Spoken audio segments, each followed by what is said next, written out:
माननीय नवाब साहब ने कहा कि कुंदरकी में लूट हुई है, लूट करके वोट लूट करके ये विधायक बन गए हैं। पहली बात तो ये स्पष्ट हो जानी चाहिए कि जो सर्वे हो रहा है वो न्यायालय के आदेश पे हुआ है। क्या पत्थरबाजी करने से न्यायालय का आदेश बदल जाता है? जिन विधानसभाओं में मुस्लिम मतदाता की संख्या हिंदू से कम है, क्या वो लूट करके विधायक बन के आते हैं?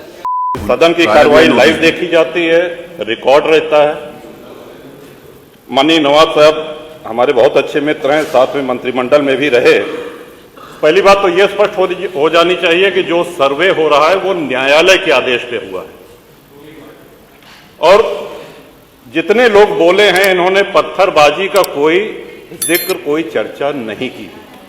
अब हम एक चीज तो ये भी जानना चाहेंगे कि क्या पत्थरबाजी करने से न्यायालय का आदेश बदल जाता है? अगर न्यायालय ने किसी सर्वे का आदेश दिया तो उस आदेश को पलटने के लिए क्या तरीका है?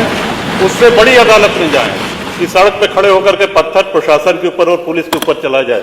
आज तक कभी प्रशासन का निर्णय, न्यायालय का निर्णय इससे बदला हो तो? दूसरा, श्रीमान, पुलिस और प्रशासन के लोग जो घायल हुए हैं उनके प्रति किसी ने कोई पीड़ा, कोई चिंता व्यक्त नहीं करी। बहुत गंभीर मामला है ये। ठीक उसी तरह है जैसे बहराइच में 22 साल का एक नौजवान राम गोपाल मिश्र, 4 महीने पहले शादी हुई थी, उसकी हत्या कर दी गई। इतनी निर्मम हत्या करी गई, इतनी गोलियां शरीर में मारी गई, हाथ के नाखून भी निकाल लिए गए।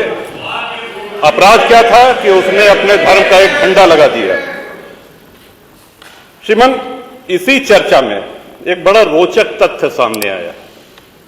माननीय नवाब साहब ने कहा कि कुंदरकी में लूट हुई है, लूट करके वोट लूट करके ये विधायक बन गए हैं। वरना कुंदरकी में 65% मुसलमान हैं, 35% हिंदू हैं, तो रामवीर सिंह कैसे जीत जाता? ये कार्रवाई में है हमारा। तो मनोहर, एक सवाल हम ये भी करना चाहते हैं कि जिन विधानसभाओं में मुस्लिम मतदाता की संख्या हिंदू से कम है, क्या वो लूट करके विधायक बन के आते हैं?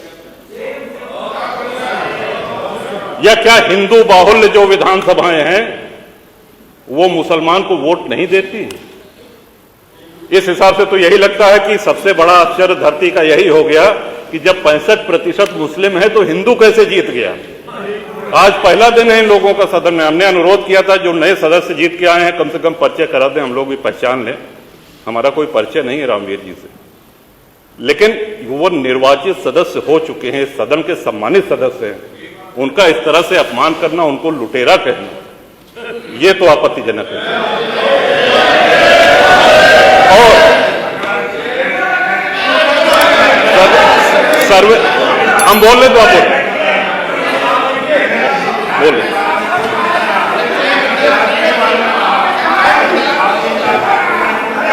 माननीय अध्यक्ष जी, 2 मिनट में अपनी बात 2 मिनट में अपनी बात समाप्त कर रहा हूं। 2 मिनट में अपनी बात समाप्त कर रहा हूं। हम लोगों ने भी बड़े धैर्य से सुना।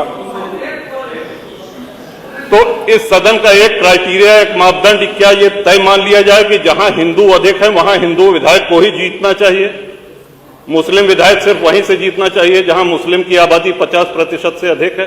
अगर ऐसा नहीं हुआ तो ये मान लिया जाए कि वोटों की लूट हो रही है, या विधायक लुटेरा बन के वोट को लूट करके जीत करके आया है, बेईमानी से आया है। तो श्रीमान, ये तो इन शब्दों को कार्रवाई से हटाया जाना चाहिए। ये सदन के विधायक का अपमान है। और एक बात और कही गई कि सर्वे शांतिपूर्ण चल रहा था। एक हिंदू होने के नाते, एक सनातनी होने के नाते, माननीय अध्यक्ष जी, हम तो ये कहते हैं कि न्यायालय किसी भी मंदिर पर सर्वे का अगर कोई आदेश करती है तो मैं नहीं समझता कि किसी भी सनातनी, किसी भी हिंदू को कोई आपत्ति होगी। हमने किसी के धर्मस्थल तोड़ के अपने धर्मस्थल नहीं बनाए। करें जहां करना हो सर्वे करें। हम कभी गुम्मा अद्धा नहीं चलाएंगे, हम पत्थरबाजी, हम न्यायालय के निर्णय का सम्मान करेंगे। तो शासन का काम, प्रशासन का काम तो न्यायालय के निर्णय को लागू कराना होता है। तो इसलिए माननीय अध्यक्ष जी, इस पे चर्चा कराई जाए। चर्चा में भाग लेने की इच्छा इधर भी है, इधर भी है, बहुत से लोगों की है, और चर्चा कराई जाएगी तो बहुत सी सच्चाइयां सामने आएंगी। बहुत बहुत नेता प्रतिपक्ष।